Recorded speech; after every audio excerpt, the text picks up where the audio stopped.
In this video, we are going to show how we can measure the speed on individual motors in a robotic rover application using the Pyroraptor USB to I2C bridge.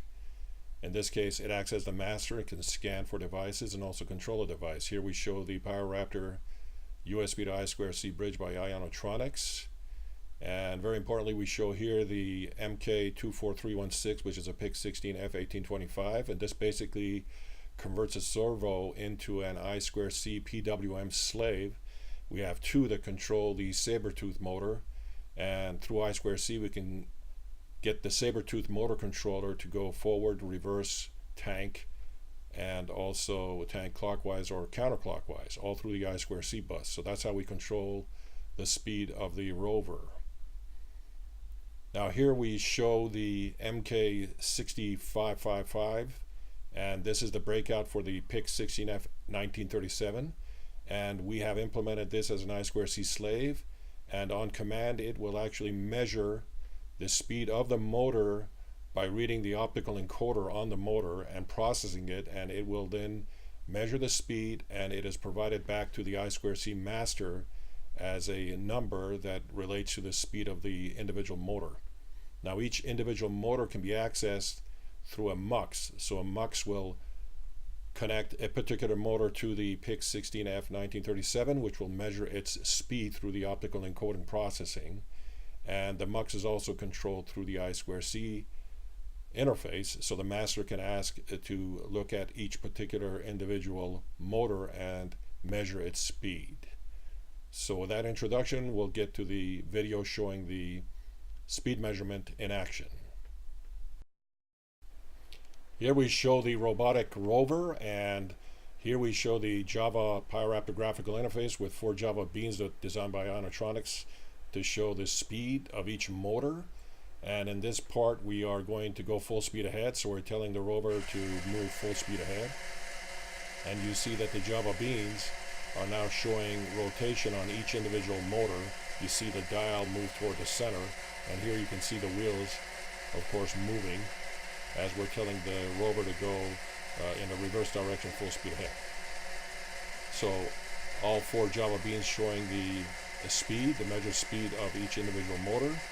And now we're going to take the switch that actually sets it, stops the motor, and then we're going to update it with one wheel, with one set of wheels moving faster than the other. Now we show this here. You see the top, the RPM is in the mid, the dial is in the mid, and the lower one shows slower speed, and that's what's happening here. So we have one set of wheels moving faster than the other, and that's reflected in the Java beans. Now over here we're going full speed again, and you see back to the tab for the Java bean, and they're measuring 4 speeds for the motors, all moving at the same rate. By the way, the scope is showing the optical encoder waveform. Now here we're going to stall one of the motors by grabbing the wheel, and we'll look at the Java beans. Now let's take a look at that. So you see that the lower left Java bean, the speed decrease for that particular motor. This illustrates that we're measuring the speed for each individual motor independently. So we're stalling it again, and you see the speed drop while the others remain at full speed. So let's go ahead and do that again. So let's stall that motor, and you can see that that particular Java bean measuring the speed of that motor drops while the others are showing full speed. We release it and it goes ahead. Now of course this is something that you want to be doing quite often, but this illustrates the fact that each individual motor is being measured. So now we're going to change the speed of one particular one, setting it off basically, and just measuring the speed of all 4 motors. But in this case, one set of wheels is off and the other set is moving full speed ahead, and you can see that. So the top shows that the left motors are off, and the bottom showed that they're both off. Now here we stopped it. Now in our stop position we do have a little offset, but this is basically the stop position, but it's not 0. So you can see that the individual Java beans are measuring a very low speed.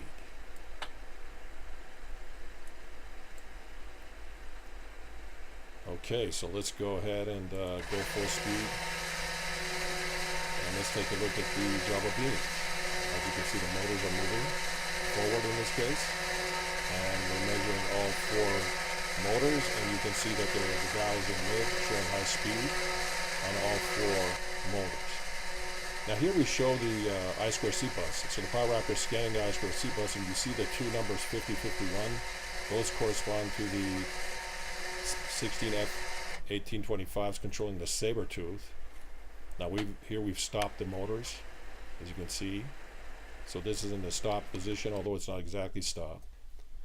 Now in this diagram, it's very important. You can see that we have the saber tooth motor shown, and we have the 2 PIC16F1937s, which convert basically our I2C PWM slaves, and that's how we control the saber tooth through its 2 PWM channels to go either forward, reverse, or tank clockwise, counterclockwise at various speeds depending on the settings of the PWM settings.